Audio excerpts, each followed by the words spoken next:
Fala, filhotes, estão vivos? No vídeo agora nós vamos falar um pouquinho da ascensão de Júlio César, da nova ordem de César, sobre o assassinato planejado, sobre a morte de um ditador, né? O assassinato de Júlio César, e um pouquinho das civilizações antigas, né? Bora lá? Enquanto isso, um grupo de líderes militares nas províncias de Roma começou a usar seus exércitos para ver quem alcançava maior proeminência política. Entre eles estava Júlio César, um general muito inteligente e ambicioso, vindo de uma família patrícia que havia se aliado aos populares e subido alguns degraus políticos. César estava focado em fazer as reformas necessárias para satisfazer os desafios da República, por isso se colocou numa posição que lhe permitiria atingir tal meta. Em 60 a.C., César tornou-se cônsul e 2 anos depois foi escolhido governador da província da Gália, um cargo que lhe permitia continuar a par dos acontecimentos no Senado, ao mesmo tempo que lhe oferecia um trampolim para a glória militar. Numa série de hábeis campanhas durante os 8 anos seguintes, conquistou a Gália, abarcando tudo o que hoje é a França, além de partes da Alemanha e da Bélgica em seu poder. Ele também liderou 2 expedições até a Inglaterra em 55 e 54 a.C. Os ganhos com tais campanhas militares heróicas deixaram César muitíssimo rico e aumentaram seu prestígio pessoal. Ele desfrutava da lealdade de seus exércitos e do amor das massas de Roma, e baseado neles agora podia oferecer extravagantes banquetes, além de bancar jogos com dinheiro.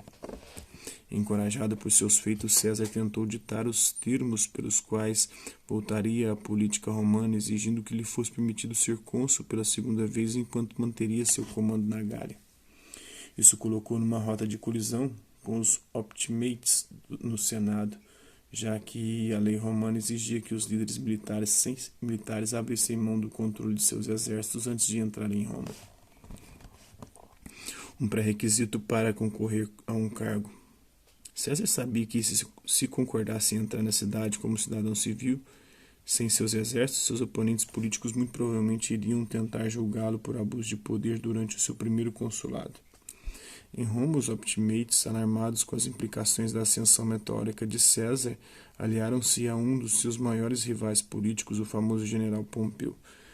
O Senado aprovou leis visando remover César do comando quando voltasse da Gália.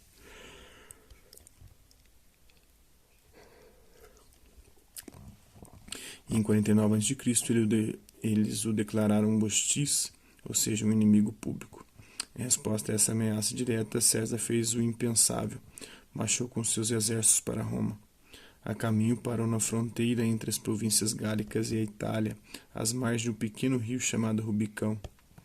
César sabia muito bem que atravessar o rio seria considerado uma declaração de guerra contra o Senado, mas, citando o poeta ateniense Menandro, anunciou: Alea jacta est, a sorte está lançada, e avançou com seus homens. Ainda assim devemos recuar, mas tendo cruzado aquela pequena ponte, tudo se resolverá na espada, segundo Júlio César, falando ao seu exército antes de cruzar o Rubicão. Caio Júlio César nasceu em Roma no ano de 100 a.C., filho de uma família patrícia de honrada ascendência. Desde jovem entendeu que o dinheiro era a chave para o poder no sistema político que havia se tornado corrupto. Também aprendeu rapidamente a forjar uma rede de alianças e apoios, porque forjar uma rede de alianças e apoios seria crucial para o seu sucesso. Depois de servir na guerra para abafar a revolta dos escravos liderada por Espartaco em 72 a.C., César foi por pouco tempo tomado refém por piratas. Assim que voltou para Roma em 60 a.C., gastou uma fortuna para comprar influência e posição, acabando por aliar-se com outros 2 líderes de Roma, Crasso e Pompeu, para formar o chamado Primeiro Triunvirato. Entre 58 e 50 a.C., formou uma base provincial na Gália, onde, sem a sanção do Senado, lançou uma série de campanhas que o fizeram senhor da Europa Ocidental. Por enorme riqueza e poderosos exércitos, mas tais campanhas também fizeram com que tivesse muitos oponentes no meio das classes dominantes, os quais acabariam com a sua carreira e sua vida. Na guerra civil que se seguiu, César finalmente triunfou sobre as forças de Pompeu na Batalha de Farsalos, no norte da Grécia, em 48 a.C. O derrotado Pompeu buscou abrigo no Egito, onde acabou sendo assassinado. Depois de esmagar os bolsões de resistência que ainda sobravam, César por fim voltou a Roma em 45 a.C.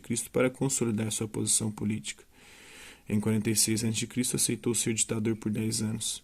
2 anos depois recebeu esse cargo de forma vitalícia. Agora numa posição de começar a monumental tarefa de reconstruir o Estado romano e restaurar a estabilidade do Império, César deu início a amplas reformas sociais e políticas. Estendeu a cidadania romana, aumentou o Senado ao trazer aliados vindos da aristocracia provincial, estabeleceu colônias fora da Itália para ajudar a disseminar a cultura romana e unificar todo o império, gastou enormes quantias em grandiosas obras públicas e monumentos, cortou impostos e até mesmo reformou o calendário romano, introduzindo o sistema de anos bissextos, que é usado até hoje. As soluções pragmáticas de César para restabelecer a unidade no império, depois de anos de caos, tiveram uma resposta favorável pela menor parte da sociedade. Ainda que, ao mesmo tempo, sua atitude cada vez mais autocrática em relação ao poder estivesse alienando outros membros da classe dominante. Eles sentiam que César estava tentando destruir as respeitadas tradições do Estado romano, além de minar o prestígio da nobreza e espalhar o rumor de que estava planejando fazer de si mesmo rei. Infelizmente, César foi incapaz de desfazer as suspeitas. Ele aceitou honras sem precedentes, como assumir o título de Imperator, Victorius General, como nome de família. Também permitiu que fossem erguidos templos e estátuas em sua honra e cunhou moedas com a sua imagem. Quando adotou seu sobrinho neto Otaviano, temia-se que estivesse tentando criar uma linha de sucessão dinástica. Alguns membros do Senado concluíram que a única solução para o problema seria assassinar o César, e logo conspiraram para que assim o fosse. Representando aqueles que se opunham às reformas do ditador, e o principal agente no plano de matá-lo, Caio Cássio Longino, era um general que havia alcançado importância política durante a grande e desastrosa campanha na Pérsia. Antigos historiadores romanos argumentaram que o envolvimento de Cássio se deu por uma combinação de inveja e cobiça. Também se diz que foi ele quem recrutou o mais importante conspirador, o Marco Júnior Bruto, confiável colega e confidente de César, que se opunha às supostas ambições monárquicas do ditador. Então, Cursus Honora numa sequência de cargos públicos pelos quais os patrícios romanos que quisessem um poder cada vez maior teriam que passar para chegar ao cargo mais alto, que é o de cônsul, Uma série hierárquica separada governava os cargos para os plebeus, aqueles sem nascimento nobre. O cargo de edil era a mais alta aspiração possível para os plebeus.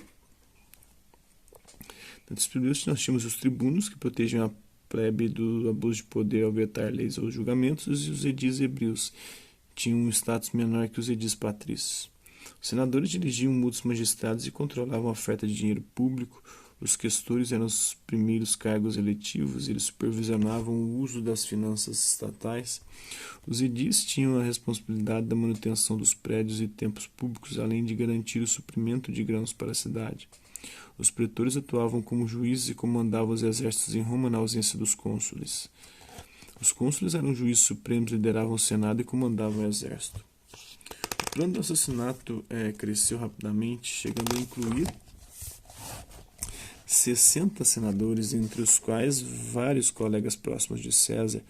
Os conspiradores decidiram atacar numa reunião do Senado que havia sido marcado para o dia 15 de março, os idos de março.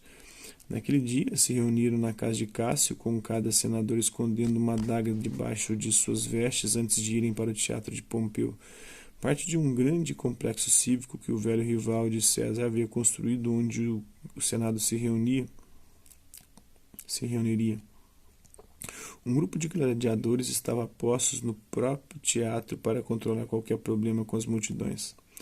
Mas muitos dos conspiradores estavam nervosos e prontos para agir, convencidos de que o plano havia sido descoberto.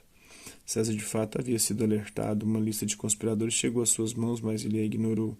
Sua esposa implorou para que ele não fosse à reunião do Senado, mas um dos conspiradores infiltrado na casa de César ajudou a acalmá-la. Quando César chegou à reunião, um conspirador distraiu seu assistente, Marco Antônio, atrasando-o fora do teatro. Depois que César se sentou, os conspiradores passaram suas adagas e atacaram, esfaqueando-o 23 vezes. Numa reviravolta irônica, César deu seu último suspiro apoiado na base da estátua de seu velho rival, Pompeu. Encontrei Roma uma cidade de tijolos e deixei uma cidade de mármore, segundo Augusto, de acordo com o Suetônio, biógrafo de Augusto. César, como o mais gentil dos médicos, foi oferecido aos romanos pelo próprio céu, segundo Plutarco nas suas vidas paralelas. Então é isso aí. Espero que vocês tenham gostado do vídeo. Quem curtiu, dá um like, quem não curtiu, dá um dislike. Hasta la vista, até a próxima.